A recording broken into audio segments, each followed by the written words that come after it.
নিরামিষ এঁচোড় পনির বিরিয়ানির রেসিপি এভাবে বানালে এর স্বাদ অনেক দিন মুখে লেগে থাকবে। হেলদি একটা রেসিপি, ফুড কালার ছাড়া দেখতে যতটা লোভনীয় স্বাদ হবে অতুলনীয়। রমে রমে এঁচোড় আর পনিরের স্বাদ অবশ্যই একবার ট্রাই করবেন। আর আমার এই রেসিপিটা যদি ভালো লেগে থাকে লাইক শেয়ার আর সাবস্ক্রাইব করে আমাকে সাপোর্ট করার অনুরোধ রইল।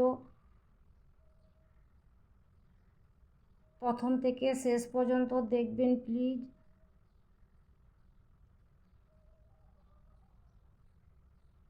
ঠিক আমি যেভাবে বানিয়েছি এভাবে অবশ্যই একবার বানাবেন। এখানে আমি নিয়েছি 500 গ্রাম এঁচোড় আর 500 গ্রাম পনির।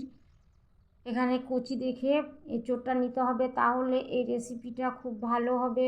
প্রথমে বটির মধ্যে আমি সর্ষের তেল লাগিয়ে নিচ্ছি, হাতের মধ্যে একটু সর্ষের তেল লাগিয়ে নিচ্ছি।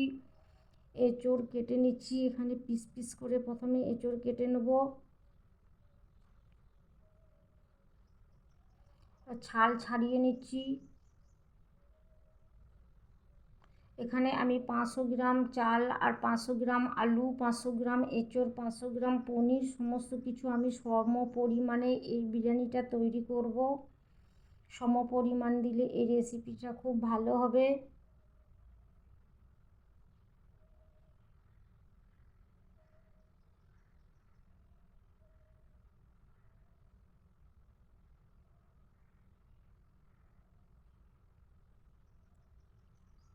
এবার টুকরো টুকরো করে ডুমো ডুমো করে কেটে নিচ্ছি। জলের মধ্যে দিয়ে দিচ্ছি যাতে এঁচোড়টা কালো না হয়ে যায়।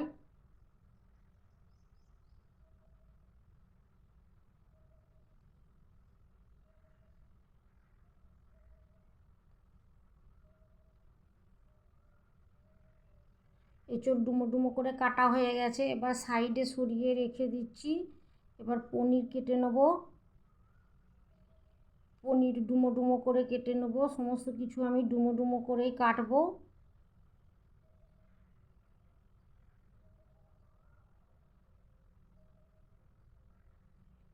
আলু ডুমো ডুমো করে কেটে নেব।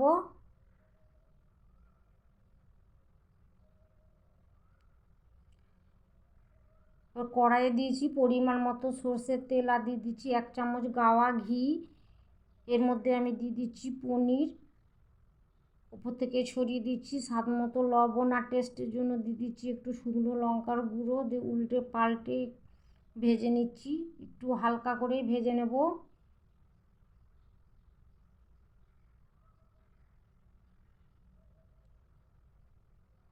প্রথম ব্যাচটা আমার ভাজা হয়ে গেছে, একটু প্লেটের মধ্যে তুলে নিচ্ছি।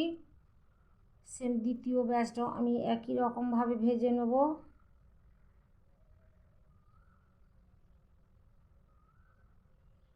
দ্বিতীয় ব্যাচটা আমার ভাজা হয়ে গেছে। পনিরটা ভেজে এই বিরিয়ানিটাই তৈরি করবেন। এবার ওই তেলের মধ্যে দিয়ে দিচ্ছি আলু, ওপর থেকে ছড়িয়ে দিচ্ছি স্বাদ মতো লবণ। উল্টে পাল্টে গ্যাসের ফ্লেমটা আমি লো টু মিডিয়াম করেই রেখেছি। লো টু মিডিয়াম করে সমস্ত কিছুই ভেজে নেব। ওপর থেকে ছড়িয়ে দিচ্ছি শুকনো লঙ্কার গুঁড়ো, আলুটা টেস্টের জন্য, কালারটাও চলে আসবে।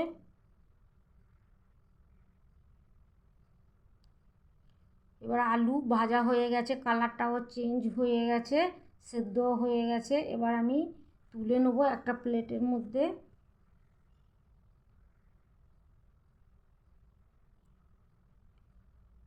এখানে আমি এঁচোড়টা প্রেসার কুকারে 2টো সিটি দিয়ে 50% সেদ্ধ করে নিচ্ছি, হলুদ দিয়ে, যাতে এঁচোড়টা কালো না হয়ে যায়। নুন আর হলুদ দিয়ে সেদ্ধ করে নিয়েছিলাম।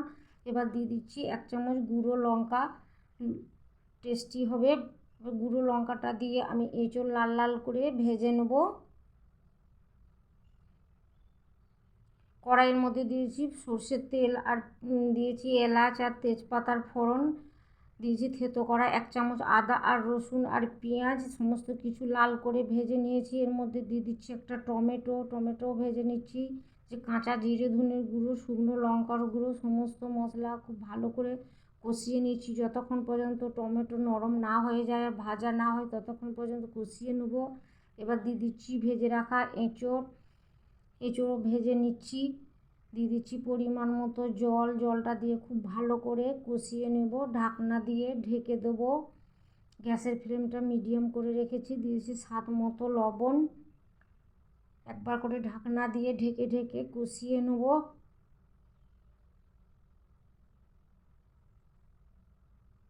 উপর থেকে ছড়িয়ে দিচ্ছি চিনি।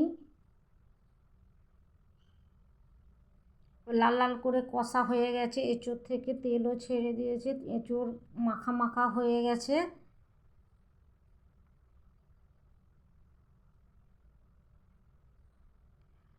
আমি রাইসটা আগেই করে নিয়েছি। এবার হাঁড়ির মধ্যে দিয়ে দিয়েছি বেরেস্তা, বিরিয়ানির মশলা, ছড়িয়ে দিচ্ছি একটু স্বাদ মতো চিনি। এবার একে একে এঁচোড়, আলু, পনির সমস্ত কিছু দিয়ে ভাতের একটা লেয়ার দিয়ে দেবো।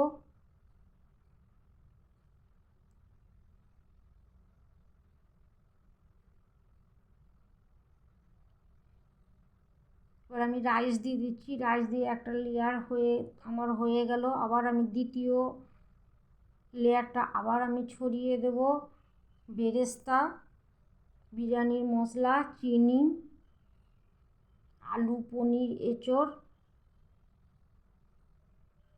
আমি পরপর 3টে লেয়ার দিয়ে এভাবে বিরিয়ানিটাকে সাজিয়ে নিচ্ছি।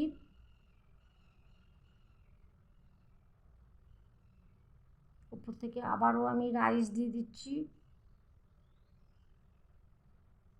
উপর থেকে ছড়িয়ে দিচ্ছি বিরিয়ানির মশলা, চিনি। এখানে আমি কোনো ফুড কালার ব্যবহার করছি না। দুধে ভিজিয়ে রাখা কেশর দিয়ে দিচ্ছি, সঙ্গে দিয়েছি 1 ফোঁটা। এবার গরম গরম পরিবেশন করুন, বানিয়ে আপনজনদের খাওয়ান। ভালো থাকুন, সুস্থ থাকুন। আজকের মতো আসি। আল্লাহ হাফেজ।